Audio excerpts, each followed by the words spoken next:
10 পয়সা হলে আমরা লাভের মুখ দেখতে পাবো। বিঘা ভূমি হয়তো 5,000 10,000 কি লাভ হবে। যেখানে 5,000 সেখানে আমরা 1,000 হলেও লাভ দেখতে পাবো। আর যদি নিচে নেমে যায় আমাদের সবই লস। কিন্তু আমাদের ভাঙ্গি তো সবাই খাচ্ছে দুনার বুকে, কিন্তু আমরা কাকে ভাঙ্গি খাবো? চাষির কোনো সিন্ডিকেট না, আমাদের ভাঙ্গি সবাই খাচ্ছে, কিন্তু আমরা কাউকে ভাঙ্গি খাতে পারিনি। চাষির কোনো সিন্ডিকেট নাই, বুঝছেন? আচ্ছা, আপনারা তো কৃষক। জি, আচ্ছা, এটা তো নতুন পেঁয়াজ, এটা নতুন পেঁয়াজ কেবল উঠলো। কেবল উঠলো। আচ্ছা, বর্তমান পেঁয়াজের দাম কেমন কি? আপনার এটির দাম বেচা কেনা হয়েছে 2400। 2400 কেজি হচ্ছে 60 টাকা। 60 টাকা। তাতে বাজার বেশি না কম? বাজার বেশি বর্তমানে এখন যে পর্যায়ে আছে এই বেচা কেনা এটি ঠিক আছে। বাজারের থেকে বাড়তে পারে কমতে পারে, এখন সব পেঁয়াজ উঠেনি চাষিদের না, কেবল শুরু হয়েছে। এটাকে কি পেঁয়াজ বলা হয়? এটা মুড়ি কাটা। মুড়কি কাটা, মুড়কাটি, মুড়ি কাটি। মুড়ি কাটি।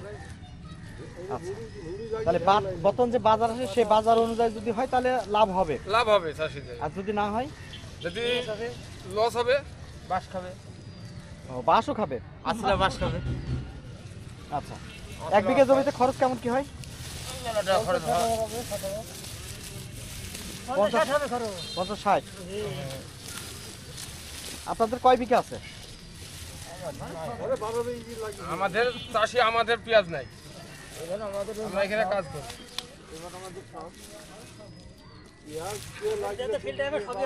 হ্যাঁ, তাই নাকি?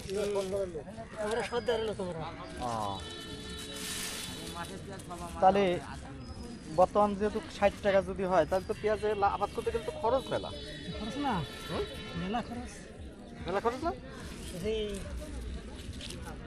আচ্ছা, আপনারা সার কি সঠিক মতন পান? এই যে পেঁয়াজ দিতে গেলে সার লাগে। সঠিক সার পাওয়া যায় না, বীজ পাওয়া যায় না। হ্যাঁ, 1 নম্বর বীজ পাওয়া যায় না, 1 নম্বর সঠিক সার পাওয়া যায় না। কারণ কি? কারণ কি, এখন আপনার যারা নিয়ে আসে বর্তমান, তারা সঠিক আনছে কে বুঝতে পারছে বিষয়টা? সার কি বেশি দামে কিনা লাগে? হ্যাঁ, সার দাম বেশি দামি। বাংলা ফসফেটের দাম হলো 2500 টাকা, আপনার 300 ফসফেটের দাম 2250-2300, ইরার দাম 1400 1450 টাকা বস্তা। বিভিন্ন বিষ আছে, বিভিন্ন বিষের দাম বেশি, তাতে বিঘা ভাই 50-60 হাজার খরচ হয় পেঁয়াজ। আচ্ছা, এরপরেও সার পাওয়া যায় না? জি না, সারের ক্রাইসিস আছে। এই ক্রাইসিস কর মূলত কেন হয় কি বলুন তো একটু?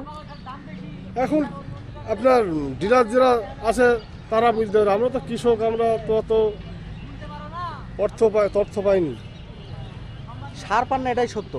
না, সার পাওয়া যায়, সেই মোতাবেক সার ক্রাইসিস আছে, সংকট আছে, হ্যাঁ, দাম বেশি। একটু এই পাশে আছে। তাহলে এটা কি সিন্ডিকেট বলা যায়? সিন্ডিকেট তো অবশ্যই, সিন্ডিকেট না হলে তো দাম হবে কেন? যে আমি লীগের সময় যে ইরার দাম ছিল আপনার 16 টাকা, সেই ইরার দাম হলো 28 টাকা 30 টাকা। আপনার নাম কি? আমার নাম মোহাম্মদ রবিউল ইসলাম। এই পেঁয়াজ কি আপনার? হ্যাঁ, আমার। আচ্ছা, সার কি সংকট? সার সংকট, সারের দাম বেশি। কেন? কেন এখন যারা দেয়, যারা ডিলার তারাই জানে, আমরা কি করবো? সেটা বলে আপনাদের কাছে ধরলেন সার তো অন্য জায়গায় 30 টাকা 27 টাকা 28 টাকা বিক্রি হয়, আমার দিকে 30 টাকা বিক্রি হয়, 28 টাকা 27 টাকা অন্য দিকে বিক্রি হয়, আমার দিকে 30 টাকা বিক্রি হয়। যে সার নেবেন সেই সারের দাম বেশি। একটা বিষ কিনতে যাবেন তাও দাম বেশি, সব কিছুর দাম বেশি আমার এই সাইডে। ট্যাপ, বাংলা ট্যাপের দাম 55 টাকা 52 টাকা কেজি পাবেন। আমরা কি করবো, কি করি আবার? এই দামটা কি খুচরা বিক্রেতা নাকি ডিলাররা? খুচরা। আর ডিলাররা কি বলে? ডিলারদের কাছে তো আমরা যাইনি, ডিলারকে আমরা চিনিই নি। ডিলার ওইখানে দূর মোটে 25 কিলো দূরে। আপনার হলো বিষ, একটা যদি বিষ কিনতে যায়, পেঁয়াজের বিষ কিনতে গেলে 500 টাকা লাগে একবার দেওয়ার। তাহলে যদি 5 বার বিষ দেন 550-600 টাকা, 6,000-7,000 টাকা খালি বেশি দেওয়া লাগে, তাহলে আবার তো হবে করতে নেই। এদিকে তো সরকার তো বলছে এলসি লাগবে, আমাদের আবার দেখবে কেটা? একটা নুনা বিষের দাম 10, আমার কথা হলো যে এলসি 900-950 টাকা। আমরা 10 পয়সা হোক, কম হোক, বেশ হোক, আমাদের দেশের পেঁয়াজ একটা নুনা বিষের চলুক, 3 বার তারপর যখন জমি ফুরে যাবে সেখন এলসি লাগবে। তাহলে আপনারা তো নানাভাবে শিকার। হ্যাঁ, নানাভাবে শিকার হচ্ছি আমরা চাষিরা, আমাদের খুব সংকট।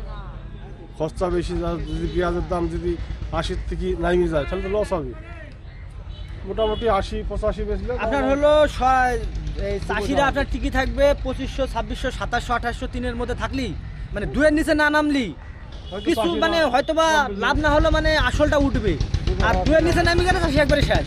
এই যে এই পেঁয়াজ হ্যাঁ। এটা তো আপনার এটা আমার, কতটুকু জমিতে এটা আমার 100 বিঘি জমি। ফলন কেমন হয়েছে?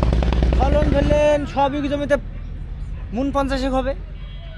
খরচ খরচ ধরলেন আমার কিছু না হলো ধরলেন 70 তো মিনিমাম, 70। 70 মিনিমাম। আয় কি হবে এত? হ্যাঁ আমি যদি এই পেঁয়াজটা বেশি আয় হবে না কেন, অবস্থা মিথ্যে কথা বলতে লাভ না। আমার ধরলেন এই পেঁয়াজটা বেচলে আমার ধরলেন 30-40 হাজার টাকা আয় থাকবে তার। কিন্তু খরচ তো হয়েছে। খরচ প্রচণ্ড 70 ধরলেন আমি 1 লাখ টাকা যদি আমার বিক্রি হয় 30,000 টাকা 3,800 বাজার তাহলে চাষির কিছু একটা লাভ চাষি হবে। কিছু থাকবে, থাকবে। জি। তাছাড়া থাকবে না। আর বাজার যদি নেমে যায় বাজার শেষ। জের নিচে নামলে লস হবে চাষিরা। চাষিরা শেষ, জের নিচে ধরেন নামলি চাষিরা শেষ। 1500-1600 বাজার হলে আপনার loss হলো হবে। পেঁয়াজ রসুন, এ দেখেন রসুন যেমন লিছে না, আমাদের রসুন তো সব এত বড় বড় রসুন শুনছি যে 1700 টাকা মন শুকনো রসুন। তাহলে আমরা যাবো কোথায় আর খাবো কি আর করবো? আমরা আবাদ ঘরে বাদ দিব। হ্যাঁ, চাষির 3,000 টাকা 2,500 টাকা। কেন অবাদ করা বন্ধ করবেন? জিনিসের দাম না তাহলে আমরা কি করে আবাদ করবো? যেমন এখন শুকনো রসুন আপনার 2700, এই যে সরকার যদি বিভিন্ন জায়গায় 1800-1700 টাকা বিক্রি করছে শুকনো রসুন। LG তা যখন আমরা রসুনটা চাষির তুলবো সমস্যা। সেখন কিন্তু আমরা 1500 বেচতে আমার থাকবে কি? রসুন কি 50-100 মন হয় নাকি বিকিতে হাই 40 মন রসুন হয়, 40-50 মন রসুন হয়। এই টাকাটা থাকবে 2টা মাস কোথায়? যদি অপেক্ষা করে সরকার, 2টা মাস করলে চাষিরা বাড়ি চলে যাবে, মানুষেরও গায়ে বাইর দিলে খুব সমস্যা হবে। কিন্তু আপনারা যখনই নতুন ফসল তোলেন তখনই দাম কমে যায়। হ্যাঁ, কমে যাচ্ছে, LC ঢুকায় 100 সরকার। 100 দাম কমে যায়। সরকার এলসি আসে, এলসি ভারত যেটা এবার পাকিস্তান, সরকার এলসি লাখি নেয়, বার্মা। আমরা অনেক মানে শুকরিয়া আদায় করছি এবং আমরা ভালো তার আছি। মানে ওই সিজনাল ভিত্তিক আপনাদের এলসি বন্ধ করতে হবে, বন্ধ বন্ধ করতে হবে। তাহলে মোটামুটি দাম পাওয়া যাবে আর কি। জি, দাম 10 পয়সা হলে আমরা লাভের মুখ দেখতে হয়তো পাবো। বিঘা ভূমি হয়তো 5,000 টাকা কি লাভ হবে। যেখানে 5000 সেখানে আমরা 1000 হলেও লাভ দেখতে পাবো। আর যদি নিচে নেমে যায় আমাদের সবই লস। সবই লস। কিন্তু আমাদের ভাঙ্গি তো সবাই খাচ্ছে দুনিয়ার বুকে, কিন্তু আমরা কাকে ভাঙ্গি খাবো? চাষির কোনো সিন্ডিকেট না, চাষির আমাদের ভাঙ্গি সবাই খাচ্ছে কিন্তু আমরা কাউকে ভাঙ্গি খাতে পারিনি। চাষির কোনো সিন্ডিকেট নাই, বুঝছেন? চাষিকে এই পেঁয়াজটা আমার 70,000 টাকা খরচ হয়েছে, 70,000 টাকা। আমি ক টাকার পেঁয়াজ বেচবো? এক বিঘাতে 70,000। সব বিঘা, সব বুঝা 70,000 খরচ হয়েছে। বিঘা ভূমি 50-55 এরকম খরচ হয়।